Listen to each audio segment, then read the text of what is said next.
Part ke-32 diambil dari light novel bab 93 sampai dengan 95. Jin tersentak. Kotoran, apa-apaan? Mengapa orang sudah tahu? Jin tidak akan pernah berpikir untuk mendengar desas-desus semacam ini tepat saat dia mencapai penonton. Dia diam-diam duduk di dekat dua bangsawan dan mendengarkan percakapan mereka. Pembawa bendera sementara Rankandel? Haha, bodoh. Mengapa seseorang yang luar biasa datang ke sini? Tempat ini hanya merangkak dengan yang terendah dari yang rendah. Itu hanya sesuatu yang aku dengar saat minum dengan para eksekutif bajak laut Cosmos. Mereka mengatakan bahwa ada anak muda berbakat di antara para pejuang, dan mereka yakin bahwa itu adalah salah satu pembawa bendera sementara Rankandel. Benarkah? Mari kita lihat. Saat ini, 3 pembawa bendera aktif sementara klan Rankandel adalah Daytona, Haitona, dan Jin Rankandel. Jadi itu salah satu dari ketiganya. Jin Rankandel benar-benar mengguncang publik tahun lalu. Setiap pers berbicara tentang pencapaian bintang 5-nya. Herway, orang eksekutif itu yakin salah satu dari ketiganya pasti sudah masuk. Jin merasa menarik bahwa dia mendengarkan dengan seksama para bangsawan mendiskusikan rumor baru ini. Saya kira ketenaran dan kekuatan klan benar-benar terkenal. Nama saya ditulis dalam siaran pers berkali-kali, tetapi mereka bahkan tahu nama si kembar Tona. Si kembar Tona akan menjadi pembawa bendera sementara. Sebelum kemunduran Jin, mereka memulai misi pembawa bendera sementara mereka sekitar tahun 1796 atau 1797. Memikirkan tentang lingkungan dan suasana, Cosmos Arena, serta si kembar yang dianggap sebagai maniak pembunuh jahat di kehidupan masa lalunya, Jin menyimpulkan bahwa sangat mungkin bagi mereka untuk bergabung dengan Arena. Tentu saja, dalam kehidupan ini, si kembar Tona dilecehkan oleh Jin sejak masa muda mereka. Dibandingkan dengan kehidupan masa lalunya, mereka menjadi jauh lebih jinak. Jika si kembar masuk, maka itu bagus untuk kasus saya. Saya bisa membawa mereka ke kamar saya dan menggunakannya sebagai penjaga. Buat mereka melakukan semua pekerjaan kotor juga. Setelah itu, para bangsawan memperdebatkan Rankandel mana yang akan mengikuti kompetisi. Tidak hanya itu, para bangsawan lain juga mulai berbisik tentang topik yang sama. Sekarang aku memikirkannya, sebagian besar penonton adalah bangsawan. Nah, orang kaya selalu mencari hiburan. Sebuah pintu baja besar di satu sisi stadion melingkar tiba-tiba mulai terbuka. Seorang pria kemudian muncul dan berjalan ke tengah arena, Raja Bajak Laut Cosmos. Begitu dia muncul, penonton menjadi gila. Cosmos tampaknya sangat populer di kalangan orang banyak. Terima kasih telah menunggu. Di sekelilingnya ada bangsawan yang berteriak dan bersorak kegirangan untuk penjahat langsung. Sungguh aneh menyaksikan orang-orang yang mengkamung rendah rakyat jelata tiba-tiba bersorak untuk para pelanggar hukum. Wanita dan pria, selamat datang di Cosmos Arena. Saya, Raja Bajak Laut Cosmos. Terima kasih telah datang ke sini. Hahaha, kali ini ada lebih banyak orang secara signifikan daripada tahun lalu. Saya tidak sabar untuk melihat pertarungannya. Cosmos bertepuk tangan dan kembang api ditembakkan ke udara, mewarnai langit dengan warna-warna cerah. Saat ledakan terjadi, udara di sekitar mereka menghangat. Baiklah. Kalau begitu, mari kita langsung bertarung. Hei, teman-teman, bawa 2 orang dari grup 1.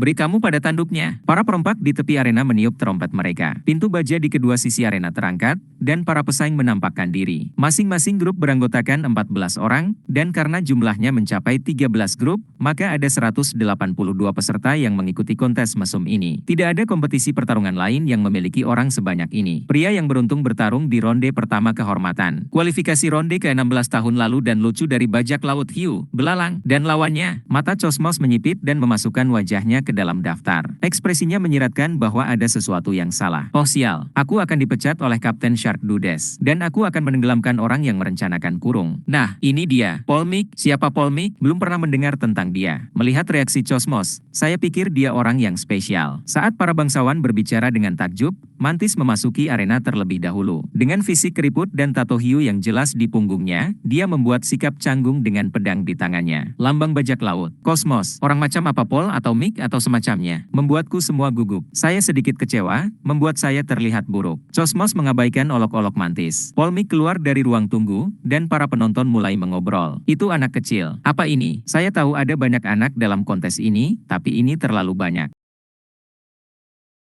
Jika dia sedikit menekuk lututnya, pedang di punggungnya akan terseret ke tanah. Hoho, Jin juga sedikit terkejut. Pria Polmik ini tidak terlihat seperti berusia di atas 15 tahun. 13, 14, mereka membiarkan seorang anak masuk ke sini? Itu gila. Dia akan melompat ke arena tanpa ragu-ragu. Dia tidak bisa membiarkan anak itu mati begitu saja. Jika Cosmos tidak membuat reaksi aneh, itu. Tunggu, apakah anak itu Dante Hairan? Tidak, Dante Hairan 3 tahun lebih tua. Rangkaian acara selanjutnya adalah yang paling mengejutkan. Memberitahu dimulainya pertempuran pertempuran, Cosmos keluar dari ring, dan Mantis mengangkat bahu dengan bingung. Namun, memotong. Itu terjadi dalam sekejap. Leher Mantis dipotong. Apa itu tadi? Ada yang melihatnya dengan benar. Penonton tidak bisa menentukan dengan tepat kapan kepala bajak laut itu jatuh. Itu sudah jelas. Pergerakannya begitu cepat sehingga Jin, yang hampir mencapai bintang 6, hampir tidak melihat apa yang terjadi. Itu adalah tebasan bulan sabit. Dia langsung menutup celah di antara mereka, dan ketika dia hanya berjarak 5 langkah dari bajak laut, dia menggunakan tebasan bulan sabit untuk mengiris kepalanya. Sial, pria itu, tidak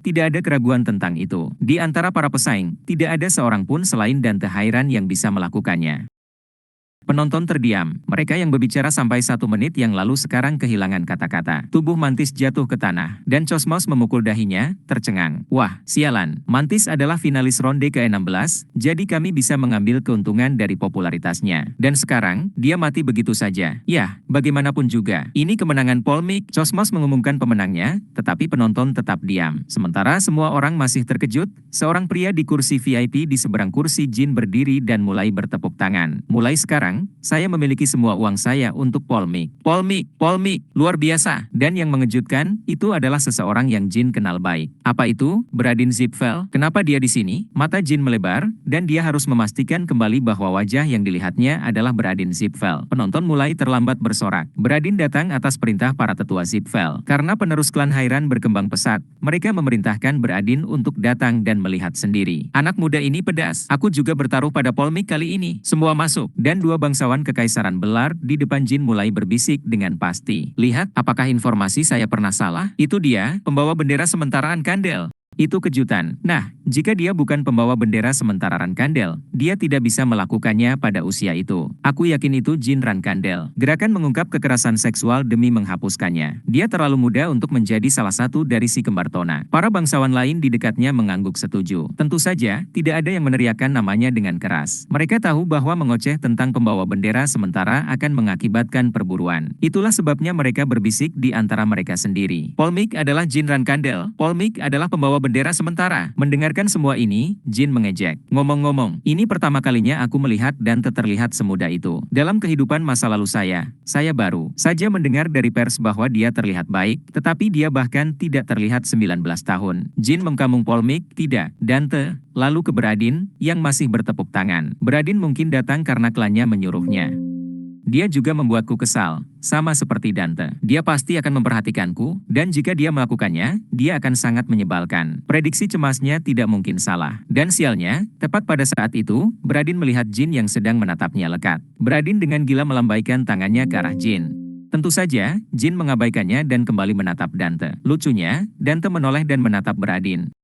Itu, Bradin Zipfel. Apa dia bertingkah seolah dia mengenalku? Saya hanya bertemu dengannya di perjamuan Zipfel. Namun, dia dengan antusias menyapa saya. Baiklah, aku juga akan menyapamu, Bradin. Salah paham dengan situasinya, Dante melambaikan tangannya ke Bradin. Jin tertawa terbahak-bahak. Dia tidak bisa membaca pikiran Dante, tapi dia bisa menebak apa yang dia pikirkan. Teman-teman yang lucu. Bawahan Cosmos berlari dan mengambil mayat Mantis. Baiklah, tuan-tuan dan nyonya-nyonya, sepertinya Mantis kurang ajar. Mari kita dengar beberapa kata dari pemenang kita. Tuan Polemik, bagaimana perasaan kamu? Saya merasa seperti saya telah menyingkirkan sampah kotor lainnya. Saya berdoa agar dia tidak menjadi bajak laut di kehidupan selanjutnya. Meskipun penampilannya seperti anak kecil, suaranya jauh lebih dalam. Dan dengan itu, dia memarahi para perompak di teluk. Perompak, banyak bajak laut menggertakkan giginya, tapi mereka tidak bisa menyerang Dante. Keraguan-raguan mereka diharapkan setelah menjadi saksi ilmu pedangnya. Cosmos tertawa canggung dan mengangguk. Hehe, menjadi bajak laut bukanlah pekerjaan untuk direkomendasikan kepada anak-anak. Tapi ingat bahwa ini adalah awal yang baik bagi mereka yang terpojok di bagian bawah tangga sosial. Dante diam-diam berjalan menuju ruang tunggu, dan Cosmos melanjutkan pertempuran. Jin kemudian berpikir dalam hati sambil memperhatikan punggung Dante. Orang itu, bisakah aku mengalahkannya? Jin dengan cepat menyimpulkan bahwa pertarungan melawan Dante bisa dimenangkan jika saya bisa menggunakan sihir dan energi spiritual. Belum lama ini, dia mengalahkan mantan agen pasukan khusus Vermont, meskipun dia sudah pensiun dan hanyut. Memang benar Dante sangat berbakat, tapi Jin pasti bisa menjatuhkannya. Tetapi jika kita bertarung hanya dengan pedang, tidak ada kepastian. Tebasan sabit, kelincahan, kekuatan ledakan, dan akurasinya semuanya luar biasa. Pertempuran kedua dimulai, tetapi itu tidak menarik perhatiannya. Sebaliknya, pengkamungan Dante memenggal mantis terus berulang di kepalanya. Dante heran jelas melatih ilmu pedang yang lebih terampil. Itu tidak bisa dihindari karena dia 3 tahun lebih tua. Jadi Jin harus menganalisis. Dia mungkin bisa menang jika dia mengumpulkan semua metode kemenangan sampai dia bertemu Dante di arena. Tapi tidak seperti pesaing lainnya, saya tidak ingin menggunakan trik atau gimmick padanya. Itu hanya berarti jika aku mengalahkannya secara langsung. Sementara Jin tenggelam dalam kekhawatirannya, di sisi berlawanan dari arena, Beradin tidak bisa menahan detak jantungnya saat dia duduk di kursi VIP-nya. Syukurlah aku datang. Siapa sangka Jin juga masuk, dan melihat dia dan Dante bertemu pedang seperti ini, adalah sebuah keajaiban. Jin dan Dante. Beradin menganggap mereka sebagai satu-satunya dua saingannya di dunia, dan dia tidak pernah berharap untuk bertemu mereka berdua di sini. Sayangnya, Jin tidak terlalu peduli dengan Beradin. Jin menyaksikan semua pertarungan di grup 1 dan 2. Dia menyimpulkan bahwa tidak ada musuh tangguh lain selain Dante. Sejak awal, dia bisa mengatakan bahwa arena itu lebih dekat dengan pembantaian yang tragis daripada turnamen pertarungan. Mereka yang bintang 3 ke bawah sibuk menggunakan trik, dan kontestan yang tidak berpengalaman jatuh cinta pada trik tersebut yang kemudian memuaskan para bangsawan yang menonton. Para veteran menyiksa lawan mereka, dan orang banyak kemudian bersorak. Itu adalah arena kosmos. Mulai besok, mereka akan mulai melakukan 4 atau 5 kelompok per hari. Kemudian saya akan berada di lapangan setelah 4 hari. Sampai saat itu, dia harus bertahan pada malam-malam di arena, yang merupakan aspek paling berbahaya, lebih dari pertempuran itu sendiri. Ada 147 orang yang tersisa di ruang hidup arena. Dari 182 pesaing, 35 sudah meninggal. Sekitar 10 dari mereka benar-benar mati karena pertempuran, dan 25 lainnya meninggal saat bertarung di sel mereka sebelum pertarungan yang sebenarnya. Keracunan, pembunuhan, dan penyergapan adalah metode pokok. Ada juga perkelahian geng. Hanya duduk di kamar dan mencoba untuk beristirahat adalah tiket sekali jalan ke neraka. Namun, Jin tidak bisa tidak tidur selama 4 hari ke depan. Tidur siang ringan saat berada di kursi penonton adalah mungkin, tetapi tidur nyenyak tidak mungkin. Saya memang mendapatkan pelatihan insomnia selama tahun-tahun kadet saya. Tapi ini adalah pertama kalinya saya mencoba bertahan selama 4 hari. Dia sudah berpikir untuk menjadikan beberapa kontestan sebagai bawahannya dan mereka bisa bergiliran beristirahat. Tapi apakah ada orang yang bisa dia percaya di turnamen ini? Percayakan mereka dengan punggungnya, cukup untuk melindunginya saat dia makan, tidur, atau beristirahat sampai pertempurannya.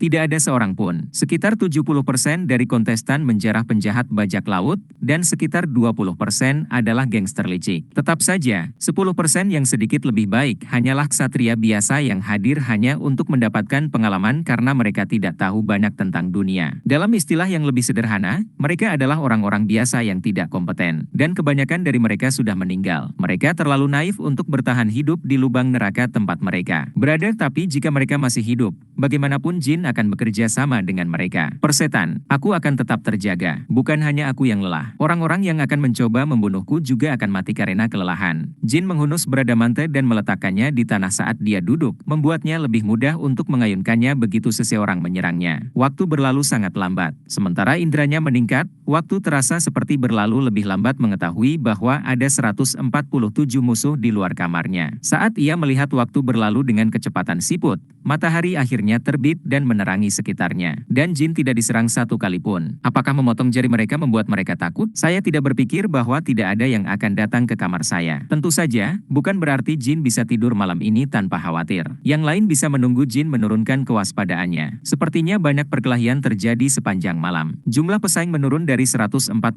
menjadi 140, dan meskipun tidak mati, ada banyak yang terluka parah.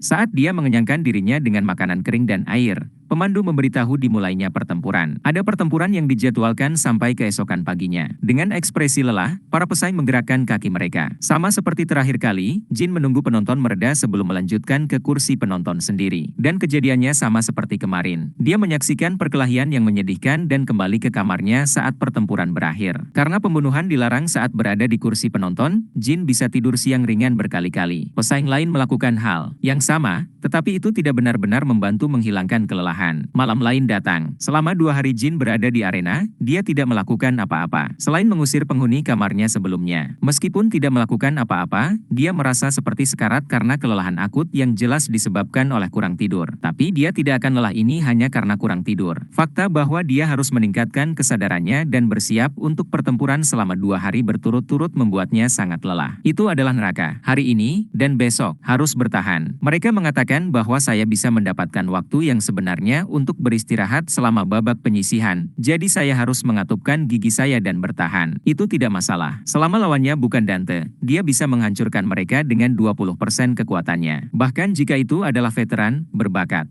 Jin menahan Bradamante, bersiap untuk menyerang. Waktu, sekali lagi, berjalan lebih lambat dari sebelumnya. Apakah itu karena akumulasi kelelahannya? Dia hampir tertidur beberapa kali karena kelelahan. Dan anehnya, malam itu sunyi. Sesekali terdengar teriakan kematian, tapi itu saja. Lagi-lagi, tidak ada yang menyerang Jin malam itu. Dan fakta bahwa tidak ada yang menyiksa Jin. Dia membenarkan bahwa ada orang yang menunggunya untuk menurunkan kewaspadaannya, tetapi dia merasa terhina menyadari bahwa dia tidak tahu siapa yang melakukannya. Dan saat jam keempat hari itu mendekat, sebuah pikiran melintas di otak Jin. Apakah saya akan keluar dan membunuh mereka semua? Panas dingin. Sebagian besar pesaing adalah orang jahat. Namun, dia masih memperdebatkan apakah benar membantai 100 orang tanpa alasan. Aku jadi gila. Seperti yang dikatakan Sir Kashmir, ini adalah kompetisi yang berbahaya. Dia mengambil napas dalam-dalam dan mendapatkan kembali ketenangannya. Sebagai seorang satria, dia tahu dia bisa membunuh banyak orang, tapi dia tidak merasa perlu menjadi pembunuh massal. Dan setelah 1 jam, dia mendengar langkah kaki semakin keras di lorong. Tidak mungkin itu hanya orang yang lewat. Itu pasti gerakan orang yang berniat membunuhnya. Jadi itu dimulai, mereka bisa pergi untuk orang lain. Tapi tetap saja, Jin diam-diam mengambil Bradamante. Langkah kaki itu semakin dekat, semakin keras.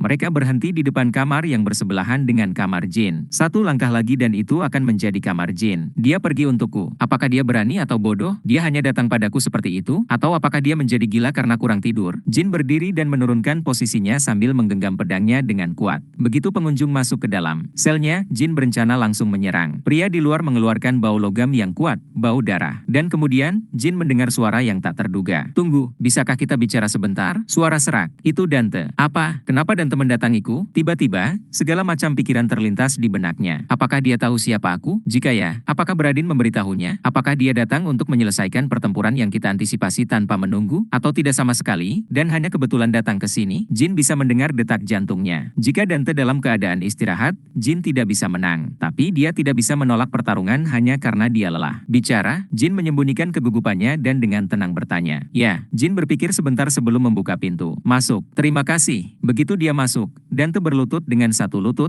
seolah dia tidak bisa mengendalikan tubuhnya. Sementara mata Jin melebar, Dante berbicara.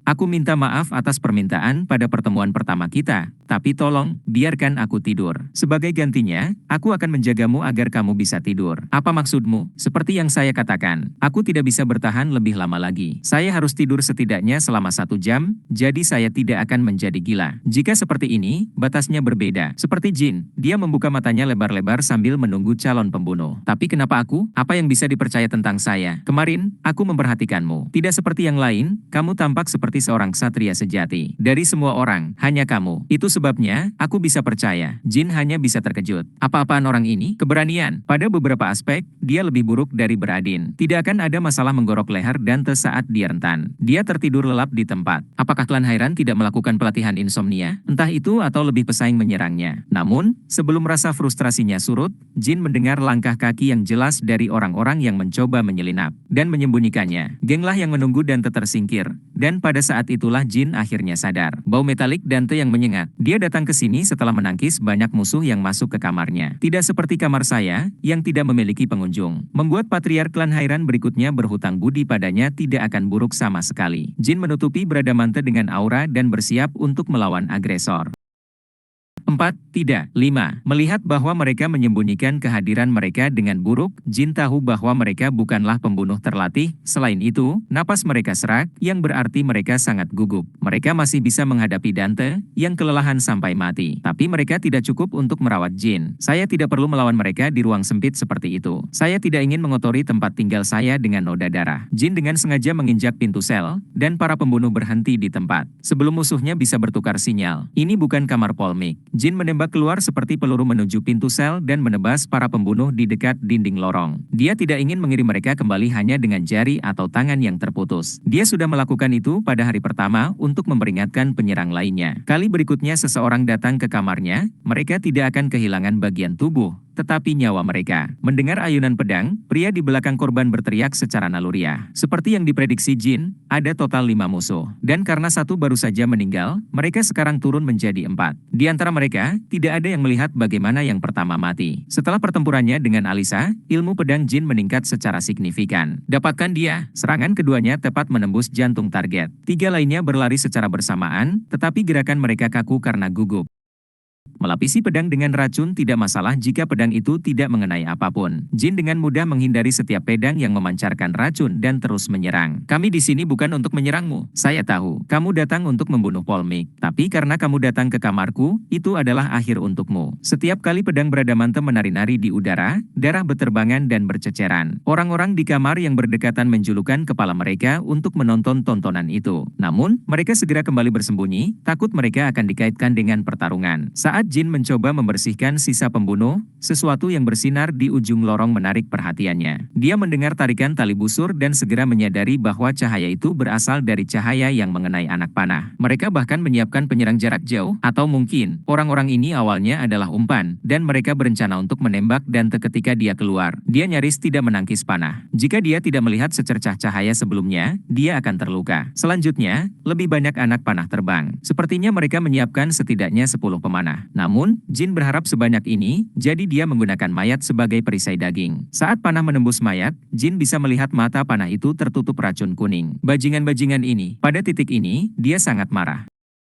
Meskipun mereka bukan musuh bebuyutannya, dia benar-benar ingin tahu mengapa mereka bertindak sejauh ini untuk menyingkirkan beberapa anak. Saya tahu bahwa kontes ini adalah tentang trik kotor dan licik, tapi ini terlalu berlebihan. Dan orang-orang ini terlalu terorganisir meskipun pesaing rata-rata. Dia membuang mayat itu dan berlari ke arah pemanah, melompat dari dinding ke dinding. Dia berencana meninggalkan satu hidup untuk diinterogasi. Dengan niat apa mereka menyerang? Dan siapa yang menyuruh mereka melakukan ini? Sama seperti 5 yang pertama memiliki ilmu pedang yang buruk, para pemanah tidak memiliki bidikan yang bagus. Hal-hal akan berbeda jika Jin bergerak dalam garis lurus, tetapi sebaliknya, gerakan sporadisnya mencegah mereka untuk memukulnya. Saya harus menyelesaikannya secepatnya. Seseorang mungkin menyerang Dante saat aku tidak di kamarku. Saat dia dengan cepat menutup celah, pedangnya mulai bersinar. Beberapa dari mereka mulai melarikan diri, dan Jin membiarkan mereka. Dia secara pribadi ingin mengejar dan mengeksekusi mereka, tetapi keselamatan Dante adalah prioritasnya. Jin bisa membunuh mereka kapan saja, tapi membuat calon penerus klan Hairan berhutang budi padanya adalah kesempatan langka. Memotong, mengiris, kepala jatuh ke tanah. Dia bahkan tidak perlu 10 detik untuk membunuh 3 dari 4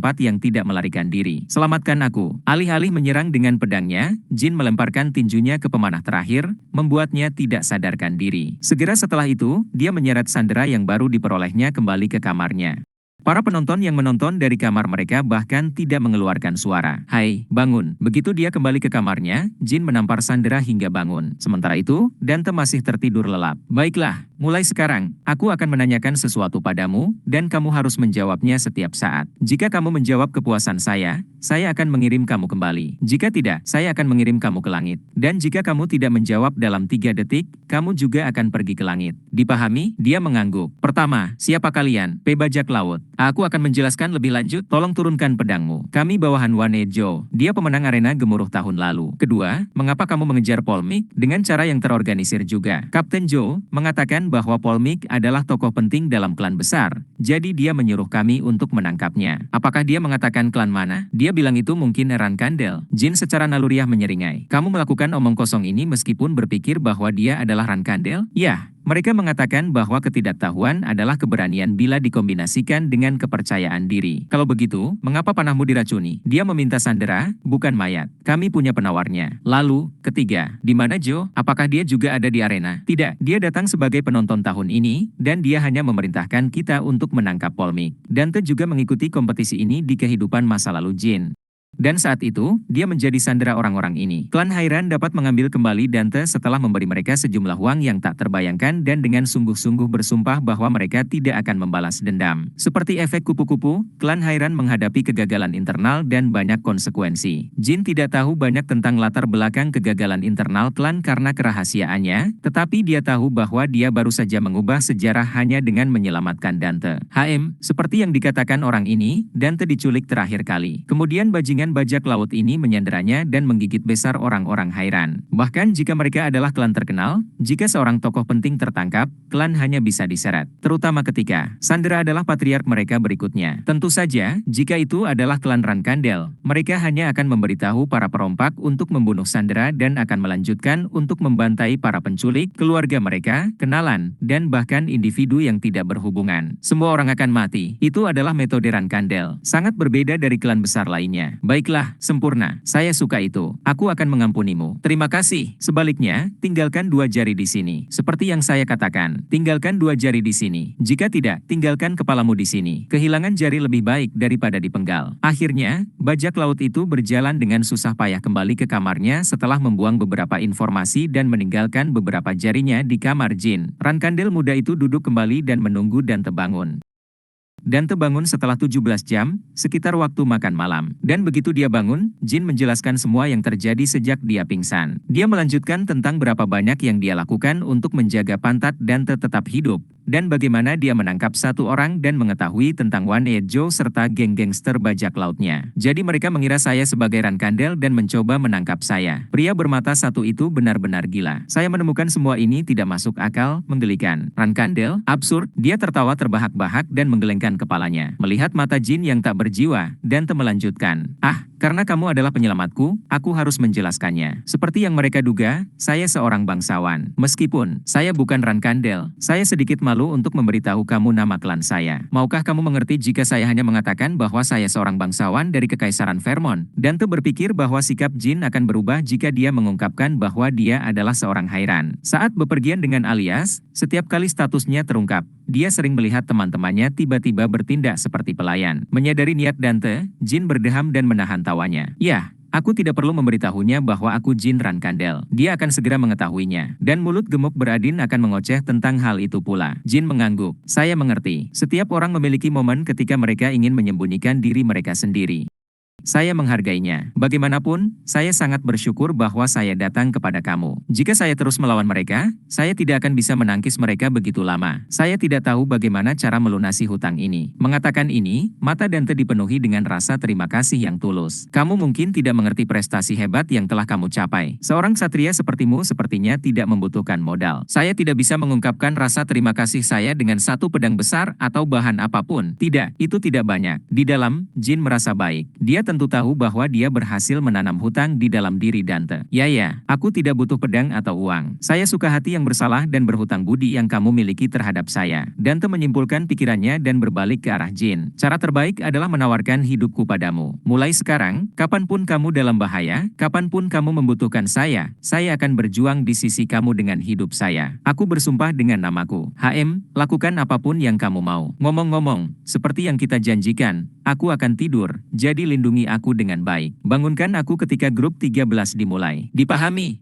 Dan aku yang melindungimu sekarang tidak ada hubungannya dengan sumpahku. Jin langsung tertidur seperti yang dilakukan Dante di pagi hari. Dan saat dia menatap Jin yang tidur nyenyak, pikir Dante dalam hati. Sekarang aku memikirkannya, aku bahkan tidak tahu nama orang ini. Saya harap kita bertemu di final. Apapun hasilnya, banyak yang bisa saya ceritakan kepada orang tua saya.